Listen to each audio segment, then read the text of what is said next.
বন্ধুরা, একজন নারীর একটি বিশেষ জিনিস আছে যেটি কখনোই খোলা বা খুলতে দেওয়া উচিত নয়। যদি কোনো পুরুষ ভুলবশত এটি খুলে ফেলে তাহলে তাকে জীবনে বড় বিপদের সম্মুখীন হতে পারে।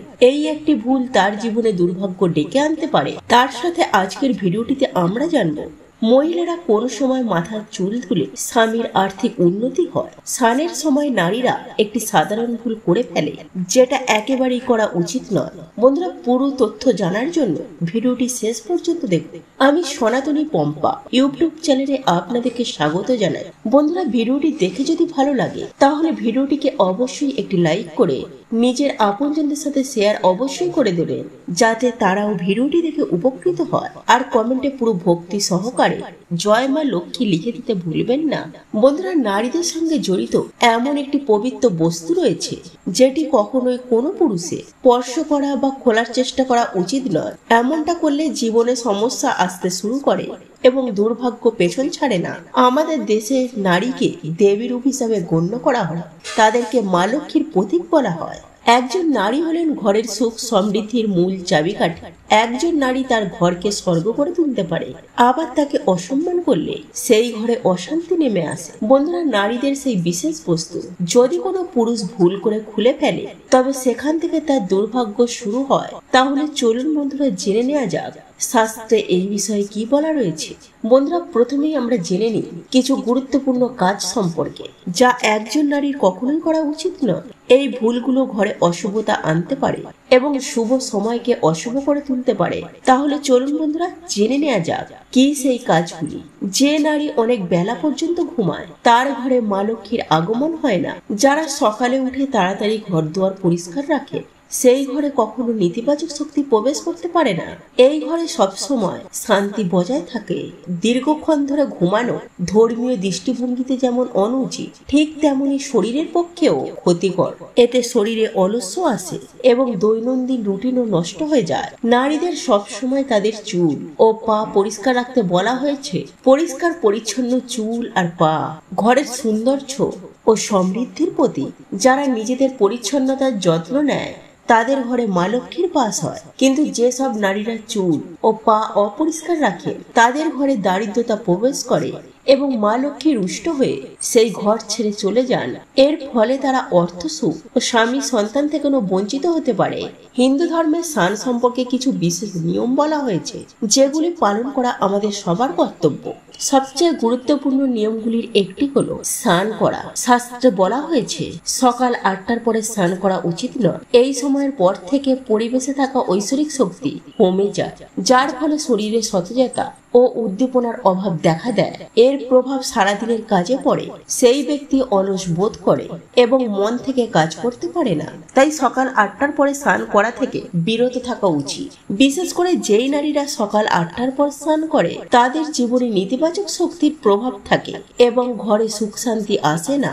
যদি কোনো কারণে 8টার আগে স্নান করা না যায় তবে অবশ্যই দুপুর 12টার আগে স্নান করে নিতে হবে। কারণ ভগবান শ্রীকৃষ্ণের মতে দুপুর 12টার পরে স্নান করা অনুচিত, কারণ এই স্নানকে দানব স্নান বলা হয় এবং এতে কোনো পুণ্য লাভ হয় না, বরং এটি পাপের কারণ হয়ে দাঁড়ায়। নারীদের তাদের স্নানের জলে সামান্য লবণ মিশিয়ে নেওয়া উচিত। এটি মা লক্ষ্মীর কৃপা পাওয়ার একটি বিশেষ উপায়।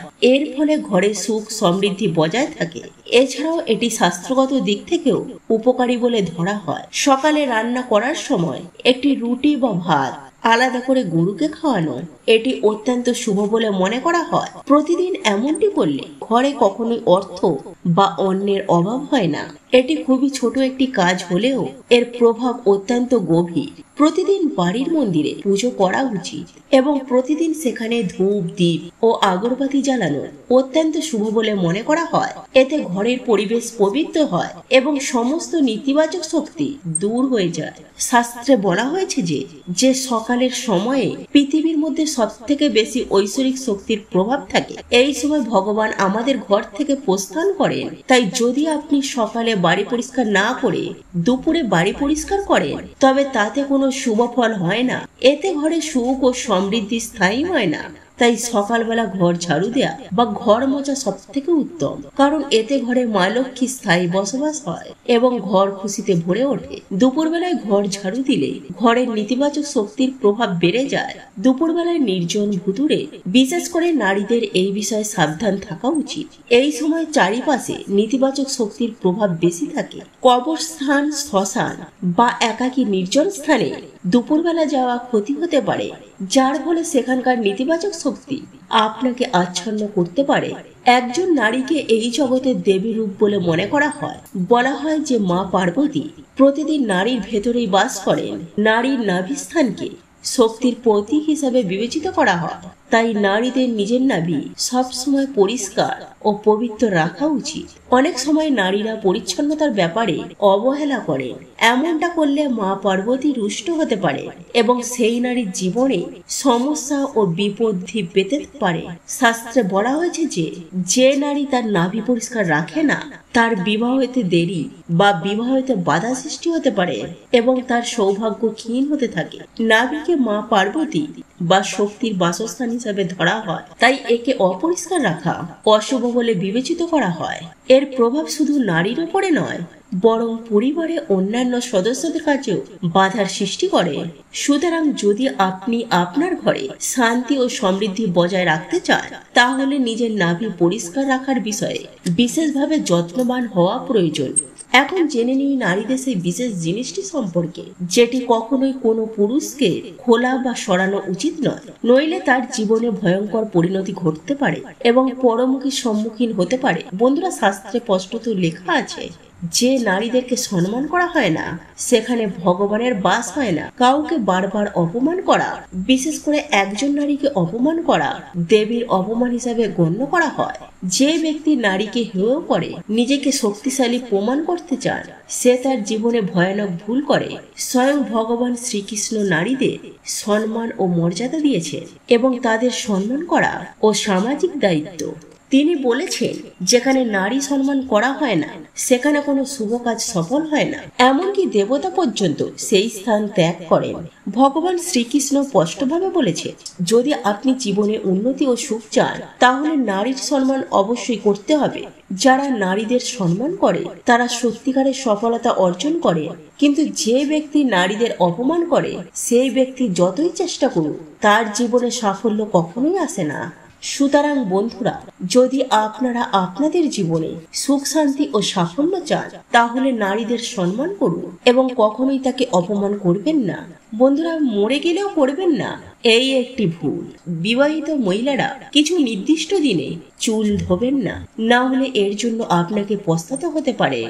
এই ভিডিওটিতে আমরা জানব কোন দিনে বিবাহিত নারীরা চুল ধোয়া একেবারে উচিত নয়। যদি চুল না ধুয়ে উপবাস করতে হয় বা কোনো পুজো বা শুভ কাজে কোনো অংশ নিতে হয়, তাহলে কিভাবে তা সম্ভব? নারীদের এমন কিছু ভুল আচরণ যা করলে ঘরে আসে সর্বনাশ ও দুর্ভাগ্য। বন্ধুরা, পুরো তথ্য পেতে ভিডিওটি সম্পূর্ণ দেখুন আর পুরো শ্রদ্ধার সাথে কমেন্ট বক্সে অবশ্যই লিখুন, জয় মা লক্ষ্মী, হর হর মহাদেব। বন্ধুরা, হিন্দু ধর্মের শাস্ত্রে বহু নিয়ম, রীতি ও প্রথাকে গুরুত্ব দেওয়া হয়েছে। বিবাহ, অন্নপ্রাশন ছাড়াও আমাদের হিন্দু ধর্মে এমন অনেক প্রাচীন ঐতিহ্য, আচার, অনুষ্ঠান রয়েছে, অর্থাৎ যে নিয়মগুলির অনুসরণ প্রতিদিন প্রত্যেকটি ভারতীয় নারী ও পুরুষ উভয়ই করে থাকেন বহু প্রাচীন কাল থেকে। সেগুলির মধ্যে অন্যতম হলো বিবাহিত মহিলাদের কিছু দিনের জন্য চুল ধোয়া নিষেধ। শাস্ত্র অনুযায়ী বিবাহিত নারীদের প্রতিদিনকার কাজ শুরু করার আগে শুভ ও অশুভ সময়ের বিশেষ খেয়াল রাখা উচিত। শুধু তাই নয়, ধর্মশাস্ত্রে বলা হয়েছে কোন কোন দিনে নারীদের চুল ধোয়া উচিত নয়, কারণ এতে স্বামী, সন্তান, পরিবারের উপর কষ্ট ও বাধা নেমে আসতে পারে। সপ্তাহের কিছু দিনে বিবাহিত মহিলারা তাদের নিজেদের চুল ধুয়ে ফেলে, তাহলে তাদের স্বাভাবিক জীবনে বিপদ আসতে পারে। এমনকি সন্তানের উপরে দুঃখ ও রোগের ছায়াও পড়তে পারে। তাই ভক্ত বন্ধুরা, তাহলে চলুন বন্ধুরা জেনে নেওয়া যাক সেই বারগুলি কি কি। তার সাথে সাথে আমরা এটাও জানবো কোন বিশেষ দিনে চুল ধোয়া অত্যন্ত শুভ ও ফলদায়ক বলে মনে করা হয়। তাহলে চলুন জেনে নেওয়া যাক। প্রথম হলো বুধবার। বুধবার দিনে অবিবাহিত কুমারী মেয়েদের কখনোই চুল দেওয়া উচিত নয়। শাস্ত্রে বলা হয়েছে, যদি কোনো কুমারী মেয়ে বুধবার দিনে চুল ধয় তবে তার ভাইয়ের জীবনে বড় বিপদ আসতে পারে, যা আপনি কল্পনাও করতে পারবেন না। তাই যতটা সম্ভব কুমারী মেয়েদের বুধবার দিন চুল না ধোয়াটাই শ্রেয়। দ্বিতীয়, বৃহস্পতিবার। যদি কোনো বিবাহিত মহিলারা বৃহস্পতিবার দিন চুল ধুয়ে ফেলে তবে এতে স্বামীর আয়ু হ্রাস পেতে পারে। শুধু তাই নয়, বৃহস্পতিবার চুল ধোয়া, নখ কাটা, চুল কাটা, কাপড় ধোয়া এই সব কিছুই নিষিদ্ধ বলা হয়েছে। এই নিয়মগুলি ভঙ্গ করলে পরিবারে বড় ধরনের বাধা ও বিপদ নেমে আসতে পারে। তৃতীয়ত, সোমবার। যদি কোনো বিবাহিত মহিলারা সোমবার দিন চুল ধুয়ে ফেলে তবে এটি তার সন্তানদের ওপর বড় ধরনের বিপদের সম্ভাবনা তৈরি করে। এই দিন চুল ধোয়ার ফলে সন্তানদের ওপর অশুভ ছায়া পড়তে পারে বলে শাস্ত্রে উল্লেখিত। পরিবারে অর্থনৈতিক সমস্যা এড়াতে হলে বিবাহিত মহিলাদের সোমবার চুল ধোয়া থেকে বিরত থাকা অত্যন্ত জরুরি। এই নিয়মগুলি পালন করলে পরিবারে বিপদ ও সংকট থেকে রক্ষা পায়। তাহলে এখন প্রশ্ন আসে যে চুল ধোয়ার সঠিক দিন কোনটি? বন্ধুরা, শুক্রবার দিন বিবাহিত মহিলাদের অবশ্যই চুল ধোয়া উচিত। এই দিন চুল ধোয়ার ফলে ঘরে সমৃদ্ধি আসে, পরিবারের মধ্যে সুখ সমৃদ্ধি বৃদ্ধি পায়, স্বামীর আর্থিক উন্নতি সম্ভাবনা বেড়ে যায়। তবে যদি কোনো কারণে আপনি চুল ধুতে না পারেন কিন্তু আপনাকে কোনো শুভ কাজ, পুজো, উপবাসে সঙ্গ নিতে হয়, তাহলে আপনি অংশ নিতে পারেন। তবে অবশ্যই সিঁথিতে সিঁদুর ধারণ করতে হবে। শাস্ত্র অনুসারে বিবাহিত মহিলাদের সিঁথি হলো গঙ্গার স্থান, অর্থাৎ এটি অত্যন্ত পবিত্র স্থান। যখন নারী তার সিঁথিতে সিঁদুর দেন তখন তিনি তার মা পার্বতীকে সম্মান জানান। এর ফলে মা পার্বতীর আশীর্বাদ তার উপর বর্ষিত হয়। তবে ভক্ত বন্ধুরা, সিঁথিতে সিঁদুর দেওয়ার সময় কিছু বিশেষ নিয়ম ও সতর্কতা অবশ্যই মেনে চলা উচিত। অনেক সময় নারীরা সিঁদুর পরার সময় এমন কিছু ভুল করে ফেলে যার কারণে সিঁদুরের পূর্ণ ফল মেলে না, স্বামীর জীবনে কষ্ট ও বাধা আসে, এমনকি সংসারে কলহ ও ধ্বংসের আশঙ্কাও তৈরি হয়। এখন চলুন জেনে নিন সিঁদুর ব্যবহার করার সময় কোন ভুল করা উচিত নয়। আপনাদেরকে এখন জানাবো সিঁদুর সম্পর্কিত কিছু অত্যন্ত গুরুত্বপূর্ণ নিয়ম, যেগুলি সরাসরি প্রভাব ফেলে স্বামীর সম্মান ও সংসারের শান্তি ও সমৃদ্ধির ওপর। নাম্বার 1, এখন অনেক বিবাহিত মহিলারাই সিঁথিতে সিঁদুর পরতে লজ্জা পান এবং সিঁদুর পরলেও তা চুল দিয়ে ঢেকে রাখেন। তবে শাস্ত্রে বলা হয়েছে, যারা সিঁদুরকে লুকিয়ে রাখেন বা নামে মাত্র অল্প পরিমাণে সিঁদুর ব্যবহার করে তাদের স্বামীর সমাজে মর্যাদা কমে যায়। নাম্বার 2, আপনি কি জানেন যারা সিঁথিতে দীর্ঘ ও স্পষ্টভাবে সিঁদুর ব্যবহার করেন তাদের স্বামীর সমাজে সম্মান পান, তাদের স্বামীর প্রতিটি কাজে সম্মান আসে, তাদের স্বামীর প্রতিটি কাজে সাফল্য আসে এবং জীবনের লক্ষ্যে পৌঁছানো আরো সহজ হয়ে যায়। নাম্বার 3, সিঁদুর পরার সঠিক পদ্ধতি অত্যন্ত গুরুত্বপূর্ণ।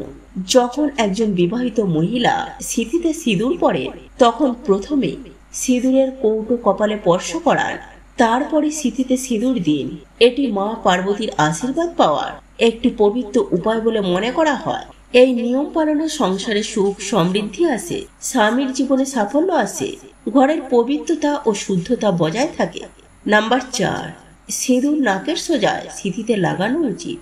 এইভাবে সিঁদুর পরলে তাদের দাম্পত্য জীবনে সাহিত্য ও মান সম্মান ও ভালোবাসা বজায় রাখে। কিছু নারীরা মাথায় বাঁকা সিঁথে করে সিঁদুর পরেন, যা শাস্ত্র মতে একেবারে সঠিক নয়। এর ফলে স্বামীকে নানান সমস্যার মুখোমুখি পড়তে হয় এবং তিনি জীবনে লক্ষ্য পূরণে ব্যর্থ হতে পারে। আরো একটি বিষয় খুবই গুরুত্বপূর্ণ, স্নান না করে কখনোই সিঁদুর ব্যবহার করবেন না। এছাড়াও অন্য কোনো মহিলার হাত থেকে সিঁদুর পরা থেকে বিরত থাকুন। যখনই আপনি সিঁদুর পরবেন মা পার্বতীর নাম স্মরণ করবেন এবং মা পার্বতীর কাছে প্রার্থনা করবেন, কারণ মা পার্বতীর কৃপায় একজন বিবাহিত নারীকে অখণ্ড সৌভাগ্যবতী করে রাখে। তো এই ছিল আমাদের আজকের ভিডিওটি কেমন লাগলো তা কমেন্ট করে অবশ্যই নিজের মতামত জানাবেন। ভালো লেগে থাকলে অবশ্যই একটি লাইক করবেন। কমেন্টে ভক্তি, ভালোবাসা ও শ্রদ্ধার সহিত জয় মা লক্ষ্মী দেবীর জয় বা জয় শ্রীকৃষ্ণ রাধে রাধে একটি বারের জন্য হলেও লিখে যাবার জন্য অনুরোধ জানাচ্ছি। আর আপনি যদি আমাদের চ্যানেলে নতুন দর্শক হয়ে থাকে তো বিশেষভাবে অনুরোধ করব চ্যানেলটি অবশ্যই সাবস্ক্রাইব করে পাশে থাকা নোটিফিকেশন বেল আইকনটি অন করে রাখবেন। তাহলে সকলে সুস্থ থাকুন, ভালো থাকুন, পরম করুণাময় ঈশ্বরের অশেষ কৃপায়। তো আবারও কথা হবে আপনাদের সাথে নতুন কোনো ভিডিওর বিষয় নিয়ে।